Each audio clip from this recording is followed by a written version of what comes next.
On the 16th of July 2021, I uploaded my first ever video on this channel, and it was my first ever coaster in Planet Coaster, an Intamin Blitz. It would be more than a year from this point when I would actually visit Phantasialand and go on Taron, which this ride was inspired by. If you look past all the jank transitions and terrible profiling, there is actually a decent coaster in there somewhere, one that can separate itself a little bit from Taron in some ways.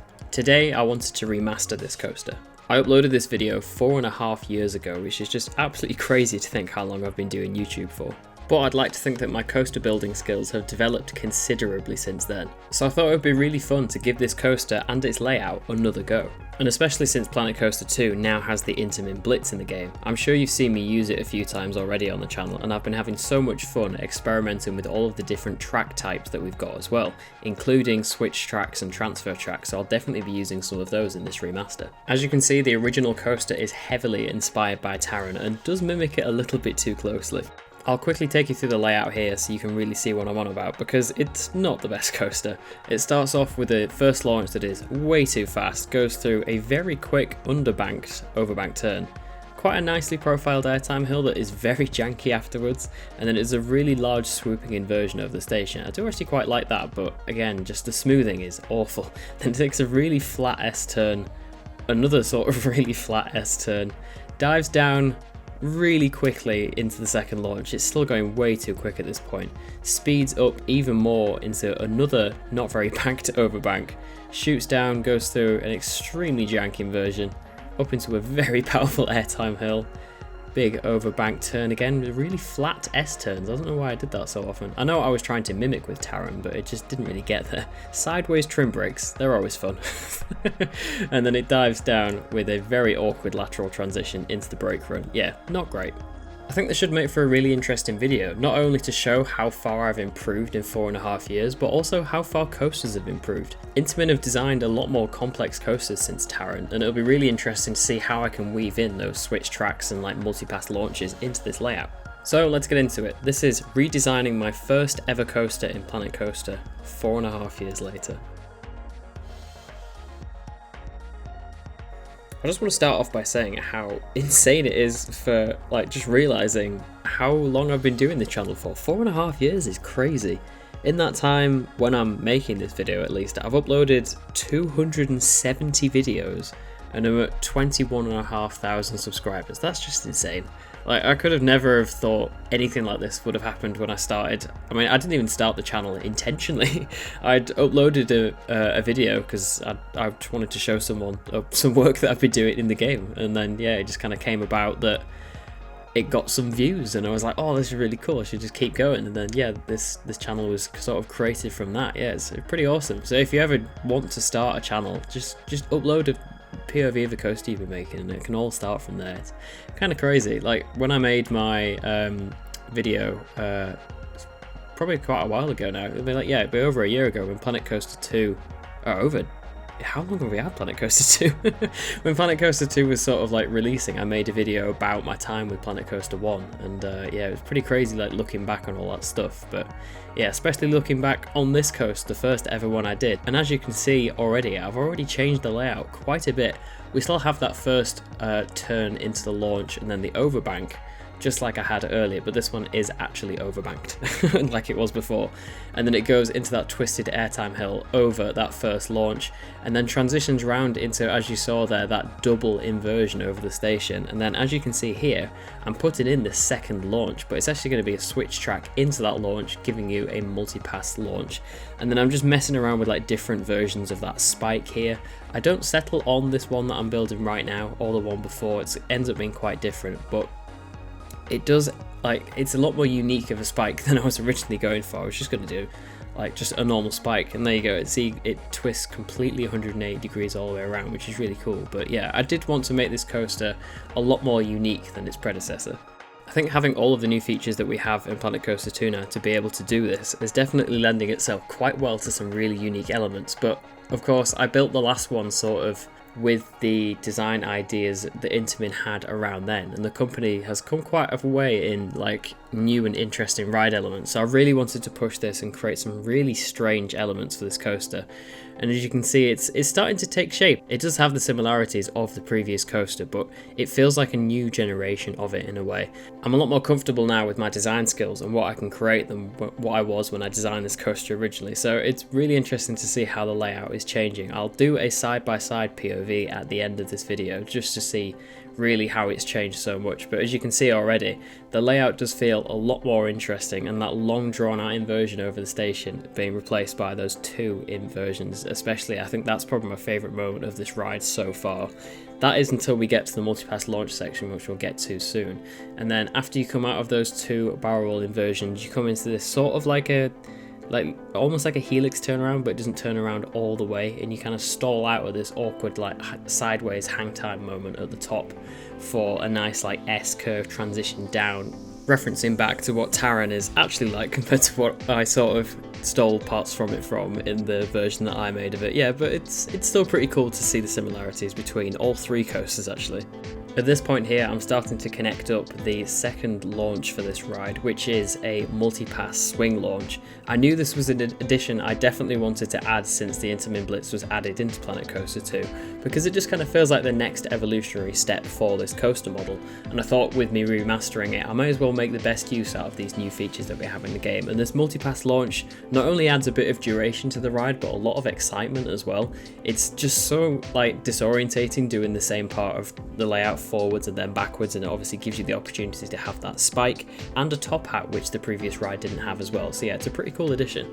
I then had the pretty difficult task of connecting the portion of track that I'd already built for the first half of the layout to this swing launch section, and I found this really difficult. I don't know why. The transition into the switch track, because part of it's preset with obviously that curved piece of track that slides over, I found it really hard getting sort of a rhythm of elements to flow into that nicely. I didn't know whether to come down into it from a hill or sort of up into it and give a bit of airtime. It was quite difficult, but after a lot of messing around and tweaking, I did finally get it to work.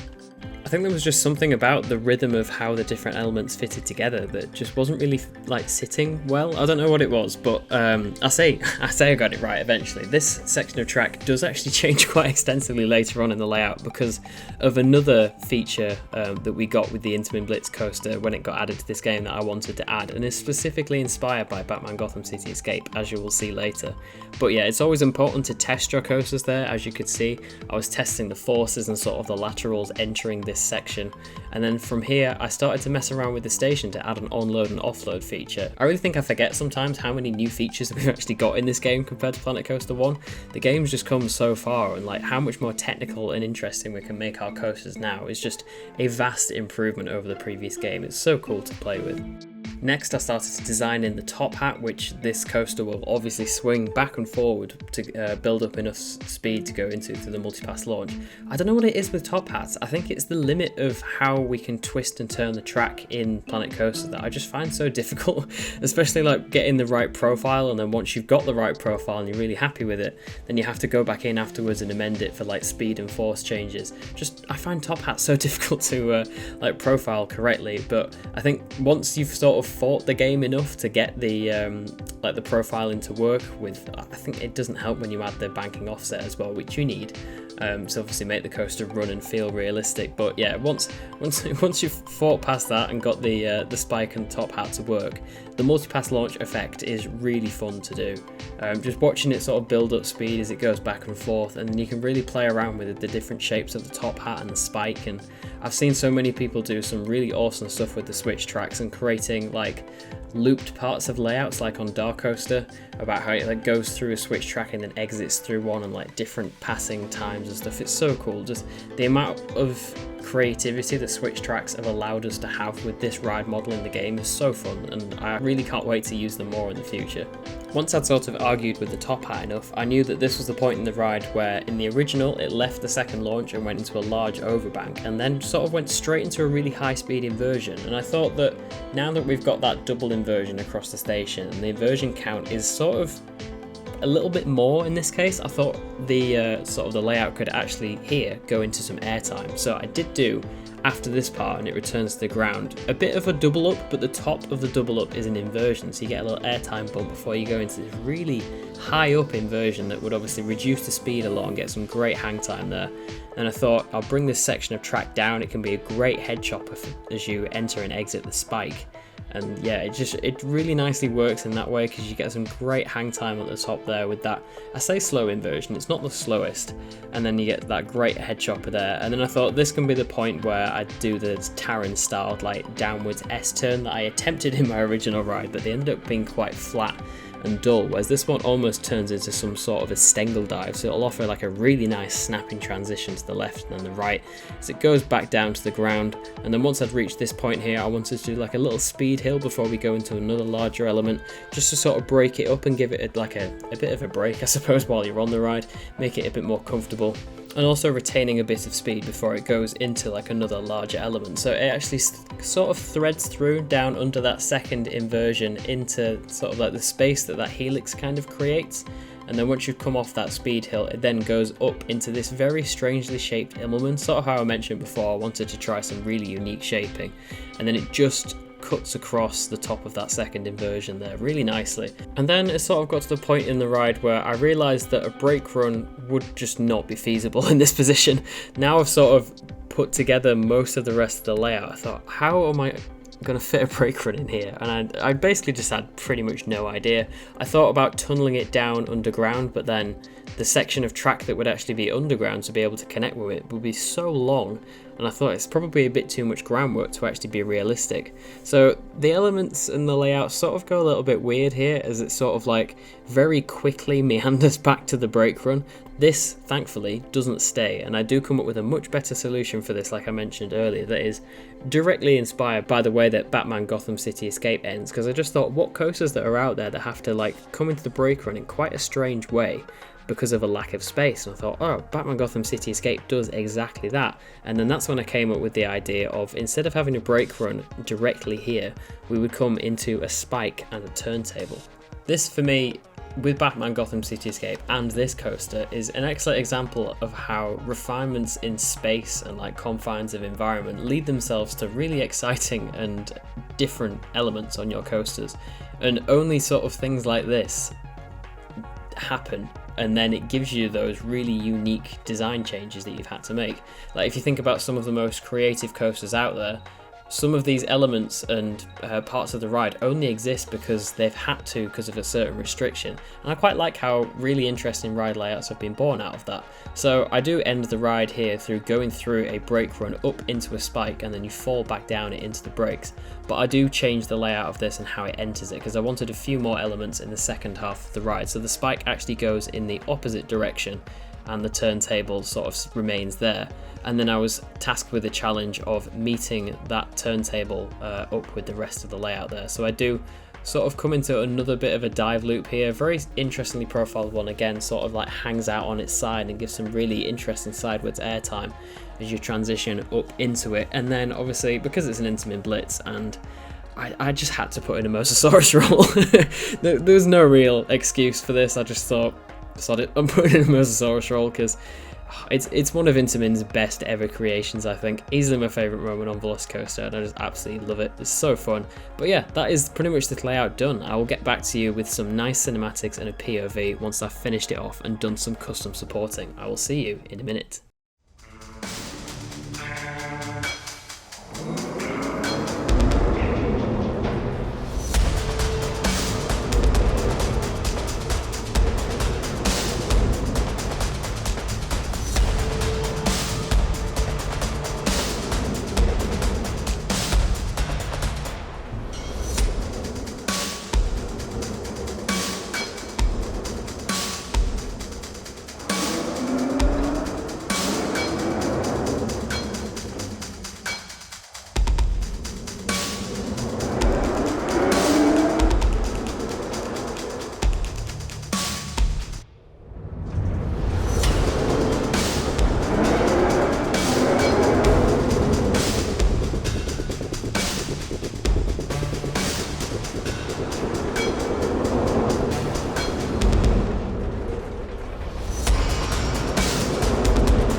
It has been really cool getting to do this project.